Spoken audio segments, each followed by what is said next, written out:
Dalam nama Bapa dan Putra dan Roh Kudus. Amin. Allah Tritunggal Maha Kudus, puji syukur kami aturkan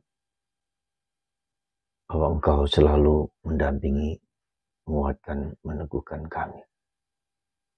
Kaulah segala-galanya bagi kami. Bantu kami untuk menjadi ikan yang baik, yang dipakai, dan bukan ikan yang buruk yang mau dibuang. Karena pada waktunya Engkau akan menjala. Engkau akan memilih mana yang baik dan mana yang jahat. Bantu kami untuk mendengarkan hati nurani kami untuk memilih yang baik di atas segala yang jahat. Terpujilah nama-Mu kini dan sepanjang segala masa. Amin. Para saudaraku terkasih, hari ini kita merayakan Santo Ignatius Loyola, seorang tentara satria yang ingin menjadi kesatria yang unggul, ulung, dan hebat. Ya, hidupnya juga berantakan ketika dia menjadi tentara, ya, main judi dan berbagai macam kejahatan-kejahatan lainnya. Tetapi Tuhan menangkapnya, ya, menangkapnya dengan membuat kakinya terluka karena bom atau karena senapan tembakan itu. Kalau dia di rumah sakit, di sana dia diberikan kisah para kudus, para santo santa, ya, dan akhirnya dia terpesona untuk menjadi tentara Kristus, menjadi orang yang berperang untuk kebaikan. Dan kita bersyukur dengan kongregasi yang dia buatnya, Serikat Yesus, karena tokoh-tokoh Serikat Yesus di seluruh dunia sangat berpengaruh di dalam gereja. Katakan sangat berpengaruh. Hampir di setiap negara ada universitas. Mereka bergaul dalam dunia intelektualitas dengan tokoh-tokoh yang luar biasa, yang cemerlang, Rahner misalnya, dan banyak tokoh-tokoh lain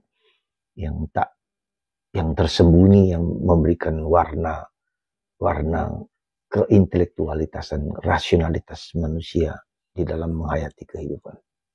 Itulah peran mereka yang sungguh luar biasa. Di samping itu juga bekerja di daerah misi-misi yang frontier, yang gak diperhatikan.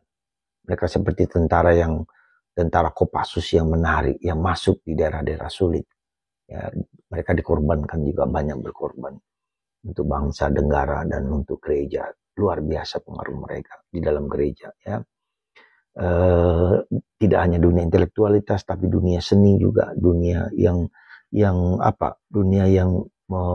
mengembangkan, memperkaya kehidupan manusiawi.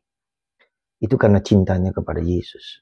Ya, sekali lagi, Yesus adalah mutiara yang ditemukan, mutiara yang harus digali, mutiara yang harus dibersihkan, ya, memancarkan sinar-sinar terang ke seluruh dunia, ya, ke seluruh sekitar. Itulah peran kita semua sebetulnya. Jadi bagaimana kita membangun, bagaimana kita membagikan rahmat-rahmat Kristus yang luar biasa itu, kecuali kalau kita ditangkap oleh Yesus dan kita menangkap Yesus juga. Ya, yang kukehendaki adalah mengenal Kristus dan kuasa kebangkitannya, supaya aku menjadi serupa dengan Dia dalam kematian. Filipi bab 3 ayat 10 sampai 11.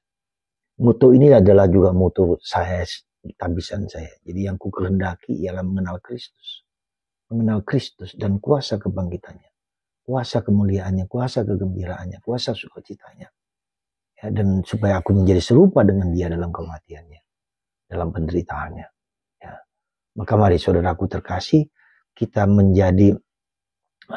kita menaburkan jala, ya, mempengaruhi dunia dengan hidup kita masing-masing, ya. Dan tidak lupa kita membangun gereja. Jadi pembaharuan dari dalam, ya.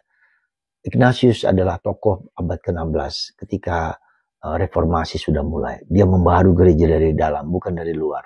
Dia membaharui gereja dari dirinya sendiri. Dia mulai dengan dirinya sendiri.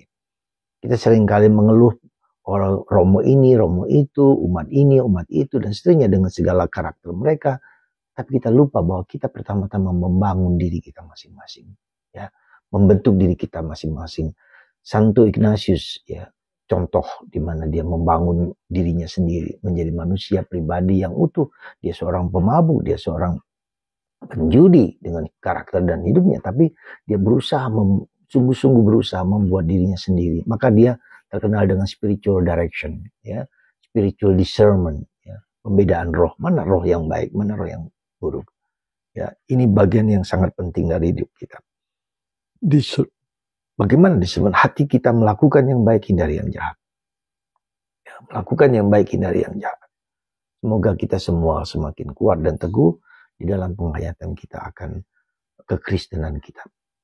Di tengah gelombang problem hidup kita yang sangat kompleks sekarang ini, dengan AI, dengan kebohongan, dengan hoax, ini sangat sulit bagi kita untuk masuk ke kedalaman, untuk jujur pada diri kita masing-masing. Semoga Tuhan memberkati kita semua dan menguatkan kita untuk jujur pada diri sendiri, jujur pada panggilan Tuhan, dan kita membangun diri kita sebagai pribadi yang berkarakter. Tuhan memberkati kita semua, Bapa, Putra, dan Roh Kudus.